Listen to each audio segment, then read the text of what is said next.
That was my fault because I turned it off instead of on. So that was my fault. But this is indeed the day that the Lord has made.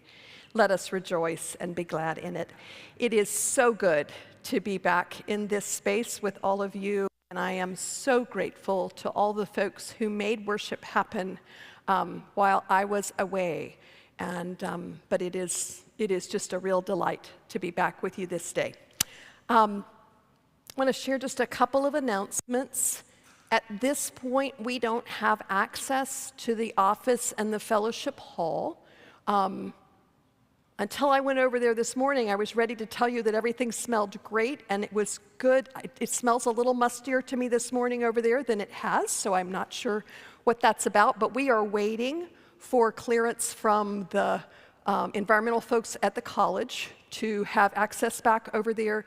And there is some work. We have, there are tiles that have popped up in the kitchen, and there have also been some carpet tiles that have been pulled up, I think, to check moisture levels. We'll need to get all of that taken care of and back in place. Jim, anything you want to add to that? Anything you want to? Okay. This is going to be a very participatory service, so if you have something to say at any point, just flag me down, and we can add that. Because, well, I'll say something I had intended to say a little bit later, but someday I would love to have a service where we go through the service, and as we're doing it, we talk about why we order a worship service the way that we do. And there are roots not only in the New Testament, but in the Old Testament for why we do worship the way that we do.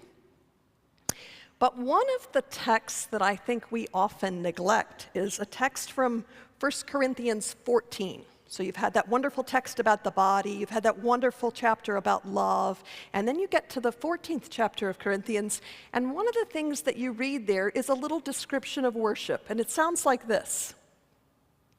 When you come together, each one has a hymn, a lesson, a revelation, a tongue, or an interpretation. Let all things be done for building up. And then I'm skipping a bit where there's some more detail, and then it says, for you can all prophesy one by one, so that all may learn and all be encouraged. So I think what I hear in that text that we don't talk about very often, that we come together and we bring what it is. We believe that the Spirit is active in all of our hearts, and that our best chance of discerning the Spirit's leading is when we are together. So it is appropriate, and I think part of why we have done more participatory services the last couple of weeks is that there's a whole lot, I think, that needs to be shared for the building up of the body. We all have things. Our Quaker siblings are, I think, a little more attuned, I think, to listening for and offering as a body, as a gathering. Oh, and look who it is. John and Brent, welcome home. It is good to see the two of you. I think we could have cheered as each person walked in this morning. It is just lovely to be together again.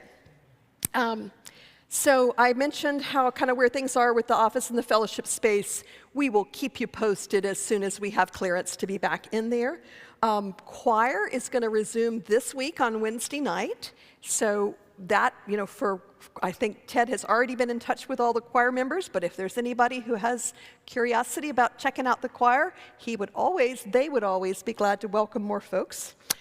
Bells is not going to start back this week, so we will keep you posted when we have a date, but that will be a little bit further down the road. Because we are not in the office space, we don't have ready access to the telephones that are over there. So a cell phone has been purchased, and Andrew, our church administrator, is carrying that cell phone. So he's checking that between 9 and 3, Monday through Friday. So if you leave a message on that number, he will call you back if he doesn't pick it up when you call. And there's going to be a handout later in the service, and I have put on the back of the handout both that telephone number and also my cell phone number. So I am available beyond those hours of 9 to 3 as well, but you'll have ready access to both those numbers, and feel free to share that word within the congregation. I think it's also gone out by email, but we're just trying to get the word to everybody who might want it.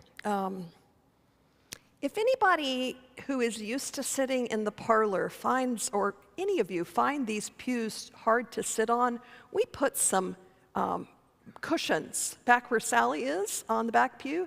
And if anybody would like either a pillow for your back or a cushion to sit on, Sally would be happy to bring you one if you raise your hand. So this is very personal service this morning. I think your husband is looking around. So all right. I think what we're going to do, let's see, where's Beth? There she is. Before we get to the call to worship, we're going to have the prelude as a chance to center us. But before you actually offer the call to worship, I want to give just a little bit of a background note for why we're using that this morning. With all of that, let's take a deep breath and prepare our hearts for the worship of God as we are ministered to by Ted.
So, the psalm that we are about to hear is sometimes described as part of a farewell liturgy.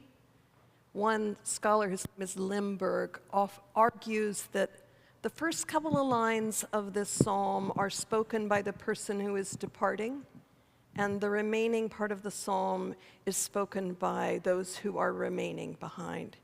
Part of why I chose this psalm for this day is that over time, this became part of a collection of psalms that were used by pilgrims traveling to Jerusalem. And the text that we're going to spend our time with today, the gospel text, is from Mark, where Jesus is traveling to Jerusalem, where he knows that he will die. And so you will hear the great comfort in this psalm that invites us to trust no matter what it is that we are facing, that we are held by the love and the provision of God.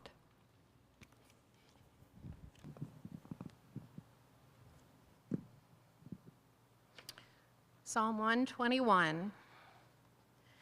I lift up my eyes to the hills. From where will my help come? My help comes from the Lord, who made heaven and earth. He will not let your foot be moved. He who keeps you will not slumber. He who keeps Israel will neither slumber nor sleep. The Lord is your keeper. The Lord is your shade at your right hand. The sun shall not strike you by day, nor the moon by night. The Lord will keep you from all evil. He will keep your life. The Lord will keep your going out and your coming in from this day on and evermore. So as you're comfortable, please stand with me for the first hymn, number 65, Guide Me, O Thou Great Jehovah.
You may be seated.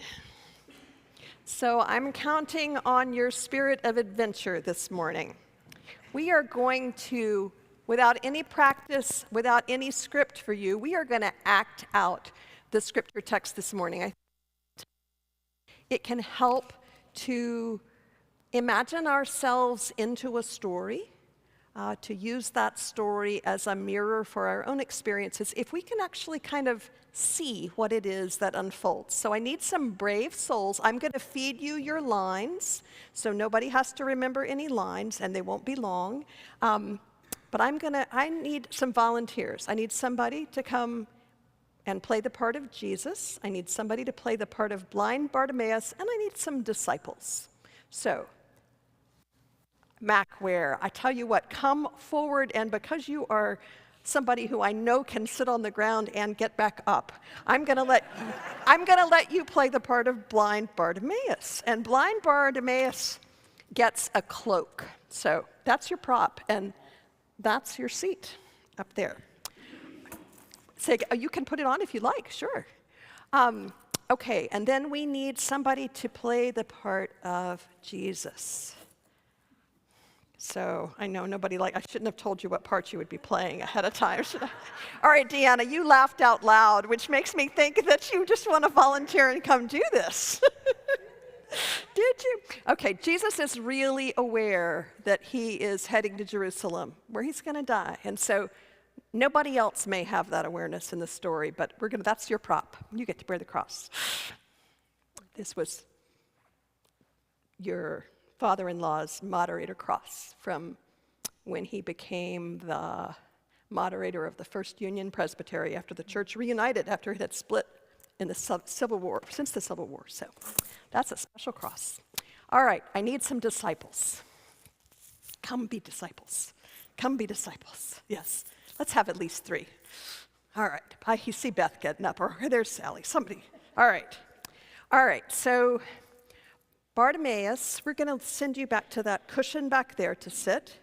And Jesus and the disciples, let's come over here. All right, so your only props, disciples, are some coins. You can take some coins from this bag because Jesus and the disciples who are on their way to Jerusalem are going there for the feast of the Passover. And one of the things that faithful Jews did and do even now is, particularly in those holy seasons, you're very conscious of the alms that you give, of the ways that you are giving gifts of money and food and your time and efforts to those who might benefit from those goods and services. So that the disciples would have be prepared to share alms. All right, let's get Jesus and the disciples all the way over there. And we're just going to walk through this. And I'm going to give you information that kind of fills in as we go. And then we're gonna kind of try to imagine what this might have been like. So what you have in front of you in your imagination is a road, okay? So Jericho, which is where Jesus and the disciples are traveling from, is the last outpost before you get to Jerusalem. They're about 18 miles apart. So they are traveling now from the last place that they will stop before they get to Jerusalem. It is an uphill journey. It is a journey where they are starting at about 800 feet below sea level, and they're going to get to about 300 feet above sea level. So 800 feet below to about 3,000 feet above. So it's almost 4,000 feet of difference between the elevations of the two places. You will remember that this is a dangerous, difficult road that they are about to traverse. This is where Jesus set the story of the Good Samaritan. So in that atmosphere of risk. So this is a difficult, dangerous journey. So what do you think, what would it sound like? You know, we've only got a handful of people up here, but There are going to be throngs of folks, right? So what would this sound like? What would it smell like? What would you guess? Yeah. So are we there yet? Yeah. This sense of impatience, and for some people it might be eagerness, but for others it might be weariness. And yeah. What else? Busy. Yes. Really congested. Right. So in this story, Bartimaeus is a blind beggar. So I'm going to invite you, when we get into this, I'm going to invite you to maybe close your eyes and experience it with your eyes closed. But the thing is, you instinctively held out your hands because you have to have some way to catch it. But what Bartimaeus and folks like him would have done would have taken their cloak and spread it over their lap so that they could catch anything that was thrown their way. They can't see it, but they can catch it in their cloak, right? What else would you imagine this would be like? So full of people going to Jerusalem, and maybe also some animals with them, right? Dusty, yeah. We have just been through a time, we are going through a time where we are much more aware of dust. I could not believe what my sister's car looked like when she got to Charleston bringing my parents down there. It just looked like there was just mud all the way around the car. Yeah, so dusty. And because folks like Bartimaeus are sitting down, think of all the dust that's going to get kicked up in those folks' face as this is happening. All right, we can talk more about that in a minute. Think about anything else you all need to know. So he's got his cloak in position. Let's just begin the text. And so what you all are going to be doing, it's a long road that you're going. You're certainly not going to get to Jerusalem, but you're going to begin your journey. And it's a crowded thing. People around you are going to help set the pace. So, you're probably not able to move real quickly, but you're going to be moving in the beginning of this story, and we'll just stop and figure it out as we go along. Jesus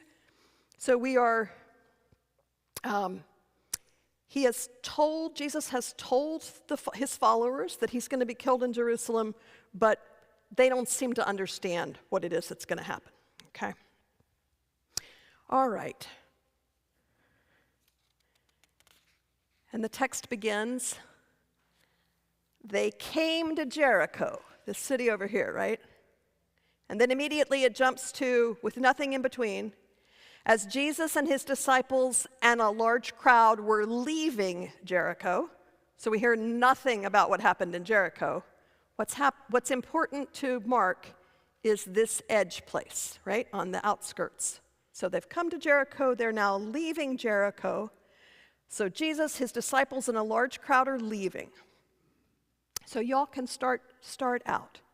Bartimaeus, son of Timaeus, a blind beggar, was sitting by the roadside, and when he heard that it was Jesus of Nazareth, he began to shout out, and here's your line, Bartimaeus, Jesus, son of David, have mercy on me. Jesus, son of David, have mercy on me. Okay, you all are going to be the crowd. Many sternly ordered him to be quiet. So you tell him to be quiet any way you want to. It doesn't give us exact words. But he cried out even more loudly, Son of David, have mercy on me. Son of David, have mercy on me. Jesus stood still. You say, call him here. And they called the blind man. So now the crowd says, take heart, get up, he's calling you. Take heart, get up, he's calling you. So throwing off his cloak, he sprang up and came to Jesus.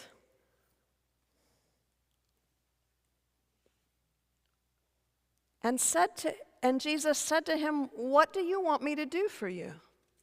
What do you want me to do for you? And Bartimaeus replied, my teacher, let me see again. My teacher, let me see And Jesus responded, "Go, your faith has made you well." Go, your faith has made you well. Immediately he regained his sight and followed him on the way. And that's the end of our story. So you all are brave and wonderful, and I want us to talk about it. Okay, what did you notice? Or what did you think about as you were hearing the story and watching folks up there? The crowd didn't want to stop. They were on a mission to get where they were going.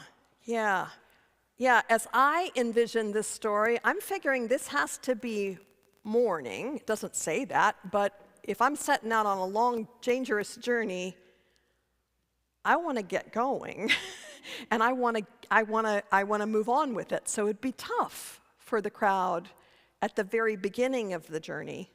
Those of you who have little children, you think about, when something, you're just setting out and then the thing happens that, makes you stop is a tough stop to make.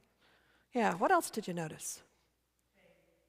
Say more. It just astounds me that Bartimaeus would immediately have that level of faith, and because of that, he's cured. Yeah, it does seem extraordinary that Bartimaeus would have a level of faith that would enable him to be cured. There's only one other healing in Mark of a blind man, happens much earlier, and it's a fascinating story because it's the one where it's a two-step healing. And in that case, Jesus doesn't heal the person in public. He takes him off to a private place, and he puts saliva on his eyes, and Jesus, and then says, "What do you see?" And he says, "I see people, but they look like trees walking." And there's a second part of the healing before he is able, and then he sends him back home.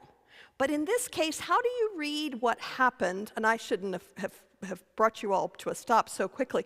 How do you read what happened? How do you read Jesus saying to him, "Go, your faith has made you well"? Where's he telling him to go? Say again.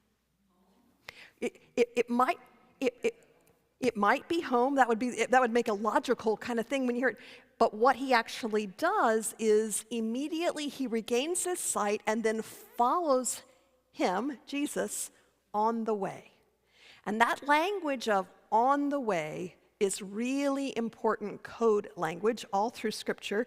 That is, used to be Christians. Before people were called Christians, they were called people of the way.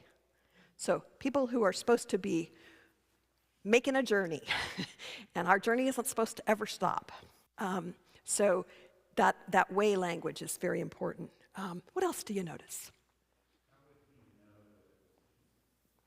How would he know that it's Jesus? Yeah, I mean, you think about in this story, if this is this noisy, kind of cacophonous environment, smelly, all the things, all the people pushing,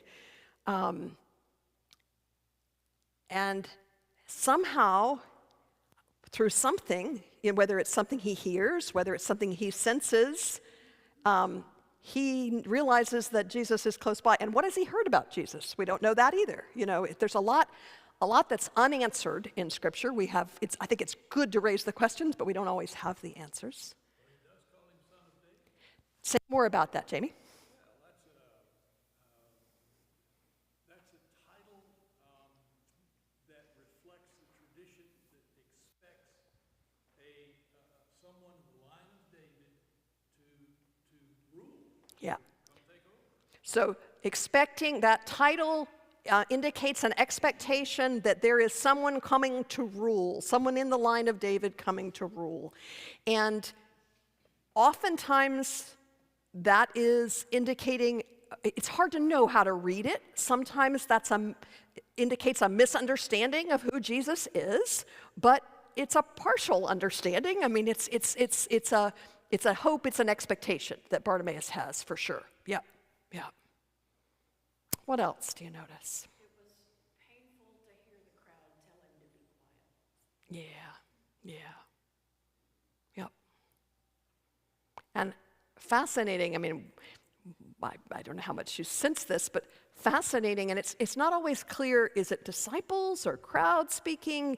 You go back and forth in Mark, a lot of times it's just not clear who exactly you've got. But, that switch from being the group of people telling him to be quiet to being the people who say, oh, wait a minute, he wants you, he's calling for you, it reminds me a little bit of, and I think lots of people make this connection, between story earlier in Mark of when the disciples get in the way of the people bringing the children to Jesus and say, he doesn't need to be bothered with this. And he says, no, you bring them to me. And it's the same kind of switch. So whether or not this is crowd without disciples here, disciples struggle with the very same things. Other things.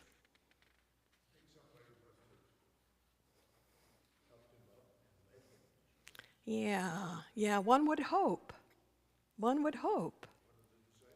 Yeah, one would hope somebody would have helped him up and led him to Jesus because he does not see. I try to imagine what it is like to sit there, and I don't know if there's anything you want to add from your experience of playing that part. But, not only does Bartimaeus not see, but he's probably also not seen over there. He's sitting down, he's lower, there are people everywhere.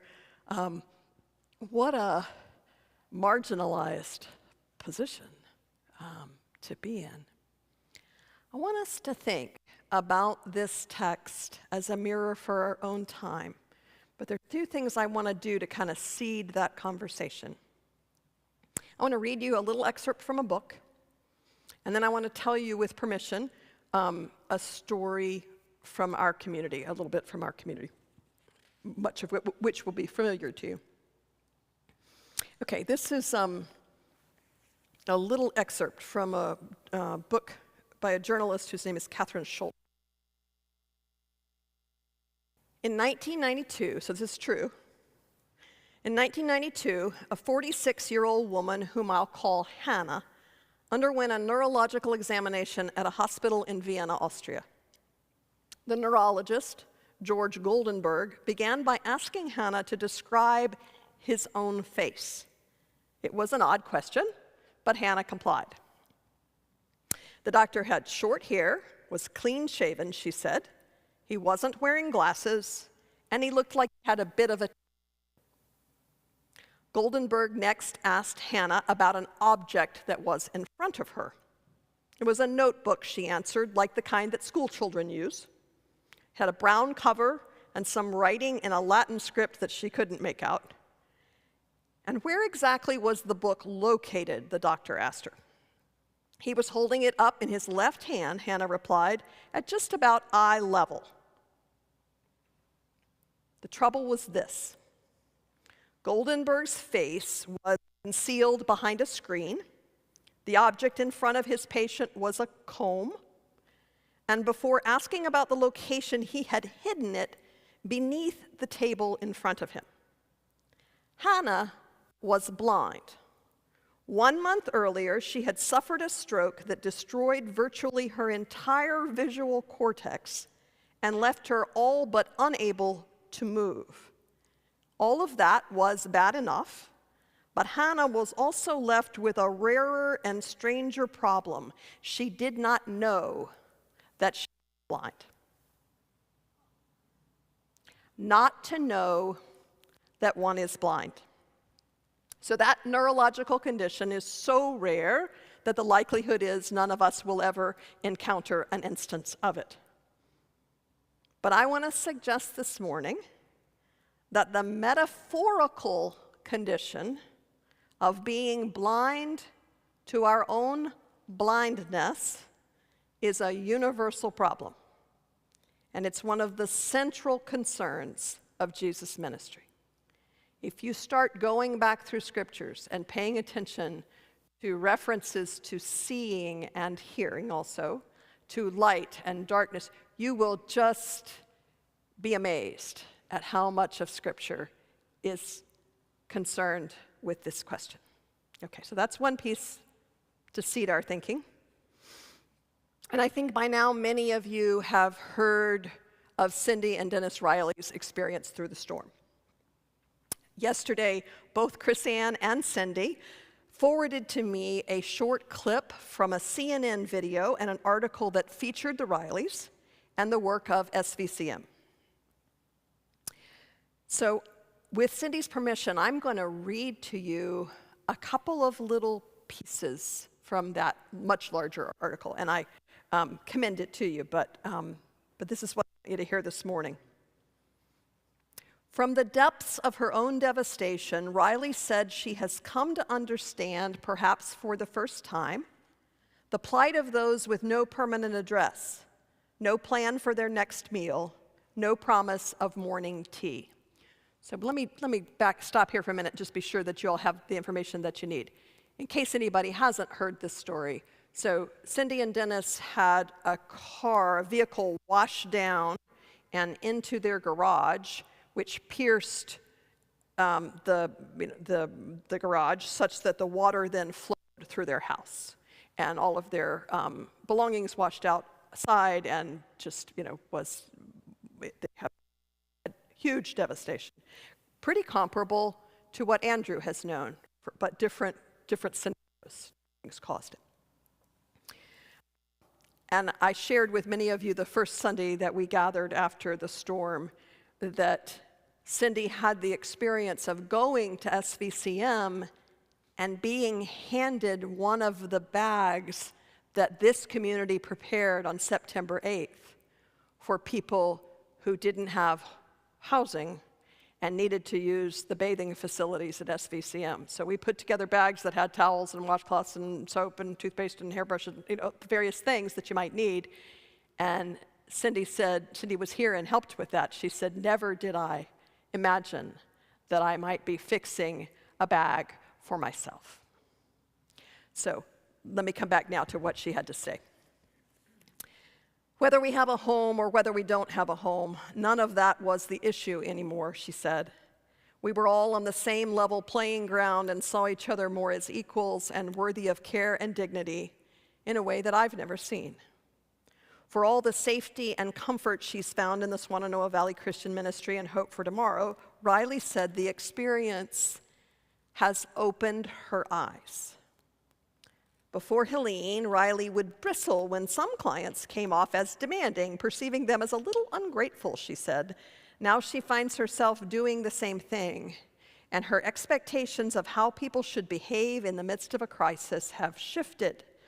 I think most of us are feeling this way. A lot of judgments I may have had before about someone's attitude or various things, I'm like, oh, I get it. That person was just trying to survive. They didn't have the wherewithal to say that kindly. It took all that they had just to say what they needed to say, she said. Riley also is filled with a new sympathy for anyone grasping for a semblance of normalcy when their world is upside down.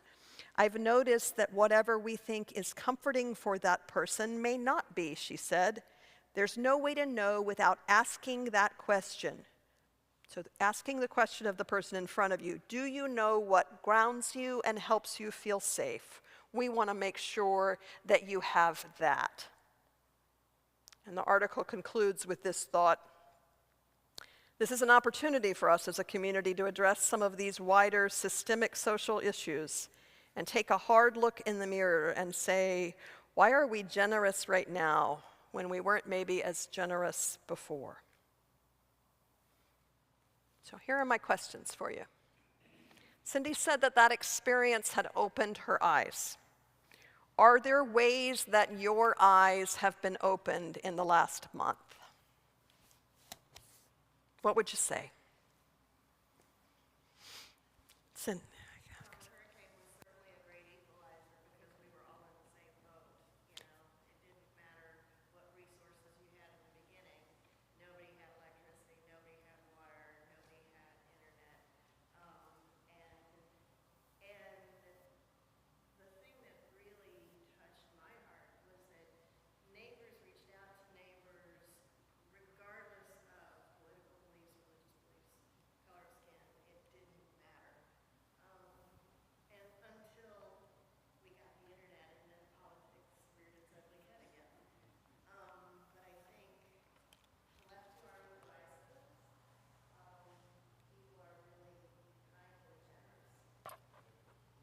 So I think that was really a helpful comment, and I think, Sally, do you mind being the person to kind of take this around? I want to try to repeat what you said, Chrisanne, but I also know there was nuance in it, and I'm afraid I will miss some of it, so help me with that. And then let's pass the mic for other comments. But I heard you say that, at the beginning, there was a sense in which it was a great equalizer in that many of us experienced the loss of common things.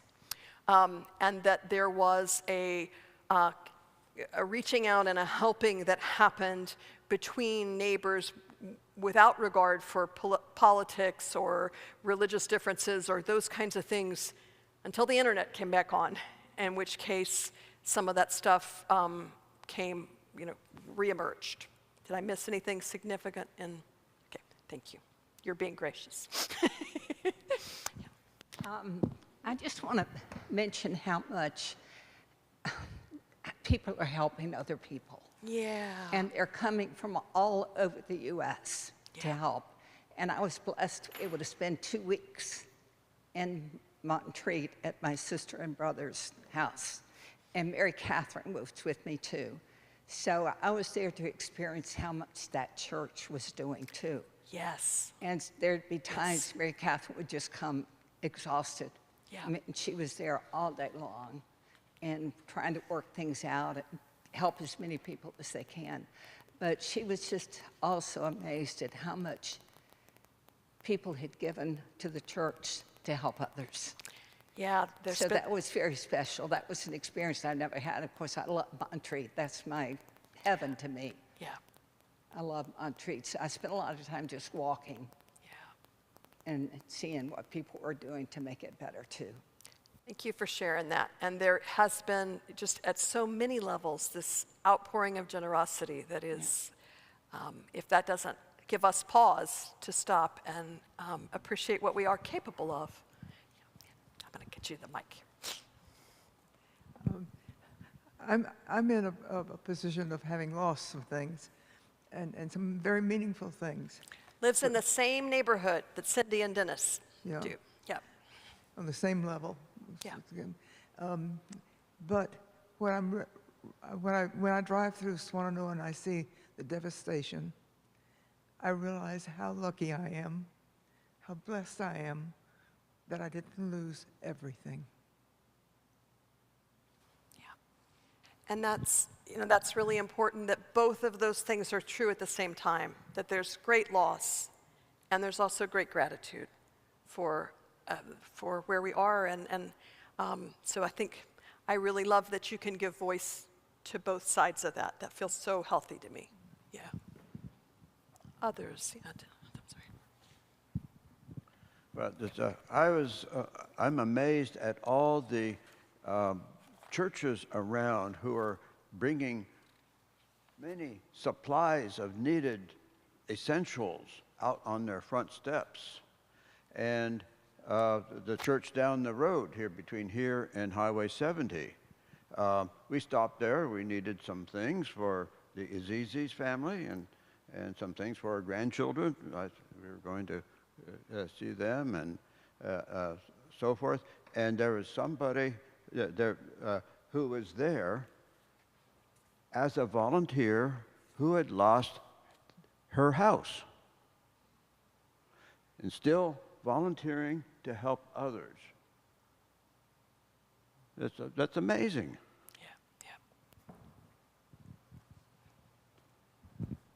So I was here at Warren Wilson when the storm hit and for a few days after, and that Sunday morning I saw the community at Warren Wilson come together in this church. We, Spiritual Life, helped run a service, so this church itself did not close down fully. And it was the community in that, and the community in, people were cooking for each other, like on open fires. People were catching fish to cook up. Like, we were emptying, because we knew that we wouldn't have power for a while, so we were emptying our refrigerators and we were cooking these fantastic meals for the whole community. And I have never I mean, I've only been at Warren Wilson for two and a half years now, but I've never seen the community come together like it did. And it was beautiful to me to see people who in prior times had not looked, given a second look to each other, putting those people's needs above their own. I forget what I'm doing. Mac is being modest because he really was the instigator in having that service, and we're really grateful to you. It was a real comfort to me being down in Charleston knowing that that was happening, and Ted talked about walking into it and just seeing how powerful it was to see what you all were doing. So, and what Mary Catherine what the Black Mountain Presbyterian Church is, where Mary Catherine Robinson is phenomenal. If you haven't been to see there, I went down this week to just let her show me around. And I will say to you, they have offered to let this be a satellite location. Part of our challenge is that we're not very visible. And there are a lot of folks close by because Heart with Hands is here and we've got churches. So I think, Mac, part of what we want to know, and I've talked to Shannon about this, and she's kind of checking into it, is are there ways that we can stock things that would be helpful to the students? So, we could do that in the narthex until we can get into the other. We would be happy to do, but we don't want to duplicate efforts that are being handled other ways. So I think what I'm going to ask you next is to think about in terms of our prayer time is sort of, are there places are there particular needs that are weighing on your heart that we might respond to? We are a smaller congregation than some other congregations, but there are incredible gifts within this body. And so I don't know if I'm putting you on the spot, Kara, but we were texting the other day, and one of the things Kara mentioned was that there seems to be a need for after-school safe places for kids to come, and that might be something that we could do here, particularly if we can get back in the fellowship hall. That might be a place where we could, and I bet students would help us with that. The Spirit moves in all of us, and we need to all be attending to what those things might be. Anything you want to say more about that, Kara? Just I've seen so many A little bit louder. going back to school without expecting the kids to go back into a learning environment that's teaching to a test, when their brains and their bodies and their hearts are in a place of trauma. A 30-to-1 ratio of adults to children is not appropriate. They need the kind of one-on-one that maybe the Warren Wilson students could help with.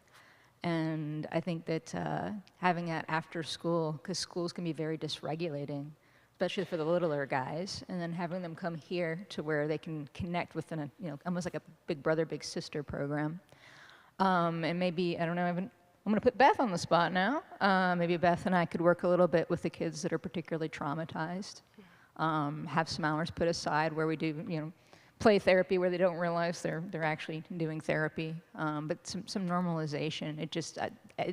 It strikes me that we have people coming in for base needs, but connection is also a base need, and safety is a base need, and especially these kids that are recently unhoused, they don't have that.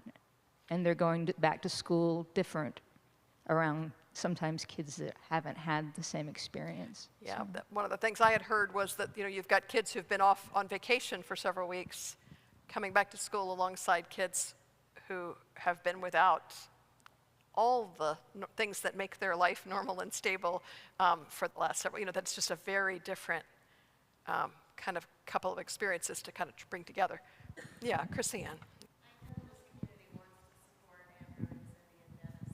Do you know what their needs are and what insurance is doing? And Yes, we are asking about Andrew's needs and Cindy and Dennis's needs.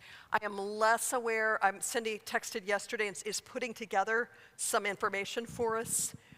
So we will be sharing that. And this is probably a really good segue Ken, why don't you come talk to us a little bit about, but I don't want to avoid that question. I know you're asking for more specifics, and we are working to assemble that. We have been meeting some of those specific needs as they have arisen more for Andrew than for Cindy and Dennis at this point, just because of proximity. But we have let them know that we want to. Yeah. Yeah. Why don't you? Let's get your mic back. So,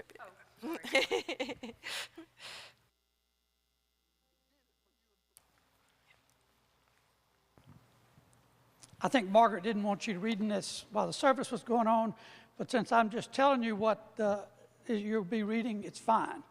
I think that the Hurricane Helene has been traumatic for everyone. For those of us that didn't suffer lasting damage to our property or to our financial security, one of the ways we naturally feel called to respond is to try to find some way to help those who are more severely impacted than we are. And the needs are really enormous. They range from emergency assistance, which is we've been talking about, to now beginning initial remediation and to restoration of long-term building and rebuilding, a process that will be taking years, not months. As the handout that's being distributed to you explains, our church offers us opportunities to give to all three of those levels. And I think it is one of the benefits of being part of a connectional church. Here at Warren Wilson, the session has established the Hurricane Helene Emergency Relief Fund. With contributions to the fund, the pastor can respond to immediate needs of members and friends of the church, to members of the college community, and to people in Buncombe County. You can give to this fund. It's been set up on the website, so you can click there, or you can place cash or checks clearly marked for that, and they will be used for that word. Recognizing that many of our churches and communities have suffered catastrophic losses, the Presbytery is already beginning to work to help with both immediate relief and with beginning the rebuilding. The Presbytery has approved using its reserve funds to hire a relief coordinator to serve for at least 2 years to coordinate relief efforts within the Presbytery. The reason is there are a number of congregations. First Church Asheville is one, Montreat is another. Perhaps when the college gets going, it may have some buildings that can be used for that, expecting work groups to come in to begin with help with the rebuilding. And the Presbytery now will have a person that can coordinate all those efforts. It is also established the Presbytery of Western North Carolina Hurricane Relief Fund to both provide assistance to individuals and to support those work groups. It's important to know that all the contributions will go directly to the relief efforts.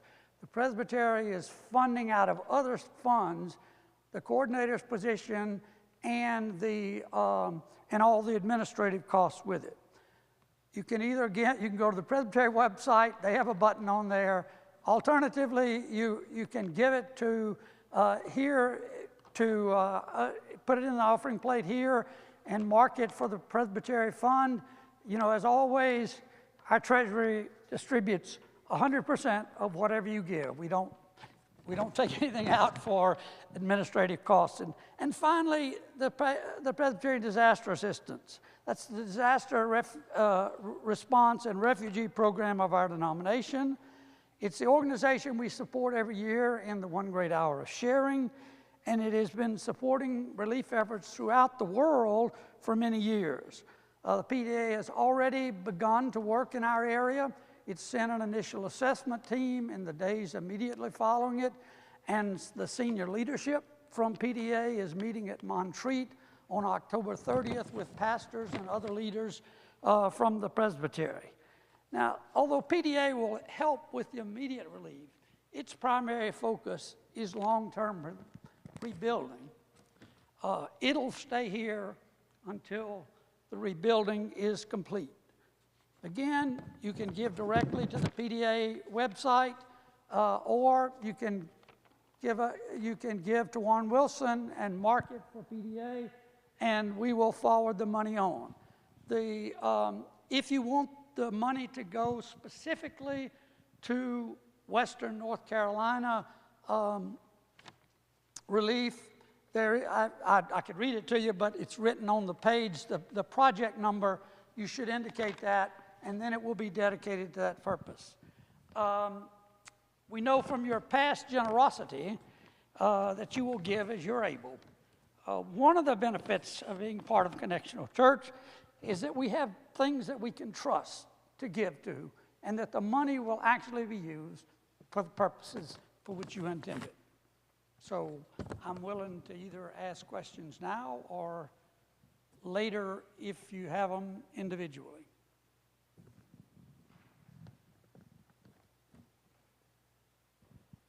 Go. So I'm aware that we are coming close to the end of the hour. Anything that needs to be spoken before we pray? And yes, Dennis.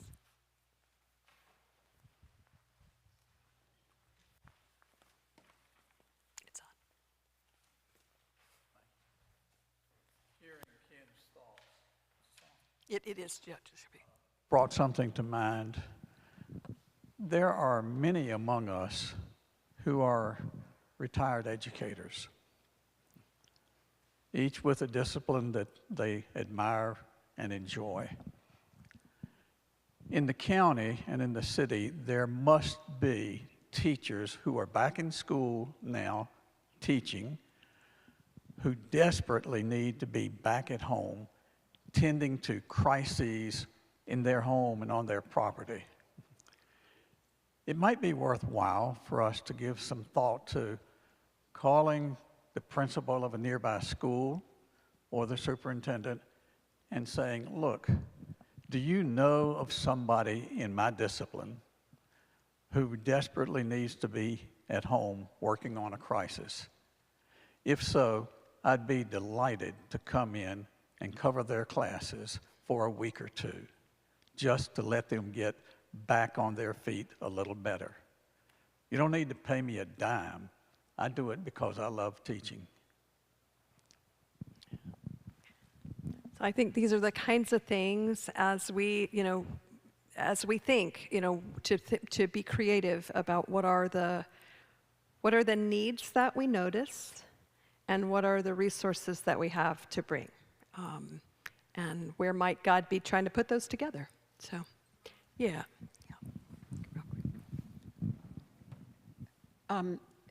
If or when you get internet back, and if you haven't seen the graphic picture, just go to your favorite search engine and put graphic disaster recovery process, and up will come a model of what happens with the surge of energy and then the depression and up and downness of the recovery and restoration. My Eastern North Carolina brother, Mac Ledgerton, went through the Lumberton flooding after Hurricane Matthew and Florence? Floyd. He's been a very helpful listener for me. My experience is that everybody needs to process what they're going through. And having active listeners who actually haven't been through it is very helpful. After a few phone calls, his own trauma was triggered. I mean, and his comment was, when you can still, where are we, 5, 6, 8 years later, you can still drive down streets in Lumberton and it looks like the hurricanes happened last month. So this devastation, will be years, and it's just helpful for me to have that perspective. And I think for people who now are giving out of energy after the first 4 weeks, seeing that diagram might be helpful. That's really helpful comment. Thank you.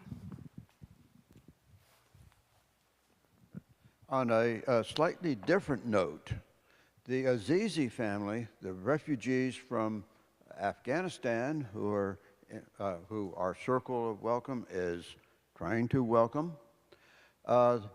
We heard from Joyce, our liaison at Lutheran Services, that they are in need of more powerful cell phones than what were given to them, especially for translating programs, which are very big. And and it occurred to us, Vicki and me, that we have some old phones which are retired because new ones have come along, but the Azizis are used to old phones, which they had in Afghanistan apparently. And this is an appeal. Maybe we could donate our old cell phones, which we don't use anymore. Especially if somebody with some IT experience, and to sanitize the phones so our personal information were not on them, but to make they only need a couple of phones, I think, but our old phones, which are maybe 3 years old, which is ancient for cell phones, would be useful for donations. What? I'm asked by Jamie, do they have a vacuum cleaner? I do not know. We can help with that. Yeah. Yeah, and there are Television. part of what we need to do is figure out a way, and Brent and John, I don't know, we can talk more. I would love for there to be some good online way for folks to share, here's a resource, here's a need. I got my daughter to draft something. We'll look at it together. Y'all may have better ideas, but and I don't know that it would be useful, but it seems like there is a lot if we could find a way in real time to put those things out there. I know Beth had something. Thank you. Well, I want to share a quick little story which leads into my point. So my husband and I went to vote on day one, and we went in to Black Mountain, the Black Mountain Library, and it was so crowded we turned around and said, oh, not today. And then on Saturday, I was applying for some aid. I had to give them my driver's license number, so I looked in my wallet, and I didn't see it, and I looked again and again, and in my purse and in my house and in my car, and I couldn't find it anywhere, which under normal circumstances, not that big a deal, but I wanted to be able to vote. So I went to the DMV office on Patton Avenue or whatever, downtown-ish, and I knew I was going to have to wait. So I checked in, and the room was full. There were a few empty chairs, and there was one man that kind of stood out to me who looked pretty scruffy, like maybe he looked what a typical, if you want to use that word, maybe homeless person looked like. He was, I was drawn to him, and so I chose to sit beside him. And after a few minutes, I just asked him, how long have you been waiting? And he told me, and that led to a conversation. He lives in the Craigtown community, and there were 13 people who died in that community, 11 who were family, and he seemed to need to tell his story, and I was there for him, and it felt sort of not just happenstance. And I joked with people. I said, you know what, probably when I get home I'll find my driver's license. And 2 days ago I lifted up the cover of my printer, and there was my driver's license. And I thought, well, I think it was probably a good thing, because I think that gentleman needed somebody to talk to, and nobody else would sit beside him. So that leads up to letting you know that the group that I'd wanted to start, which was supposed to meet the night that the storm hit, I'm hoping to restart that on the first Thursday in November. It'll be a good time to get together, to share, to pray together, to listen. Listening is just so important. And practice some coping skills and things like that. So just let you know that hoping to start that back up. And just to remember the importance of being present and listening to other people. I think I'm going to thank you, Beth. I think I'm going to suggest that we use our closing hymn as our prayer today, because I think it will do both for us. So I need to look up the number.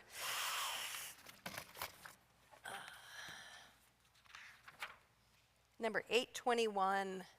How can I keep from singing? 821. 821.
the experiences that are held in this room are diverse, and folks have just been through very different things over the last month. And if there is any way that we can be helpful to you, if there is any way that I can be helpful to you, or the session can be helpful to you, I would be so grateful if you would reach out, because we would love to try to, the more we can all be honest and open about what it is that we're experiencing, the more real our community can be and support can be for each other. So it takes some courage and a risk to share places you're vulnerable, but it will knit us together in deeper ways if we can do that. So, friends, receive a blessing now for all that may yet be required of you, that love would cast out your fear, that you would be more perfectly abandoned to the will of God, that the peace of the Christ would reign in your hearts and through you would spread over the face of the earth in these troubled days. May the love of our Creator, the companionship and guidance of the Holy Spirit, and the love and the friendship of the Christ be deep in our bones as we go from this place and out into the world. Amen.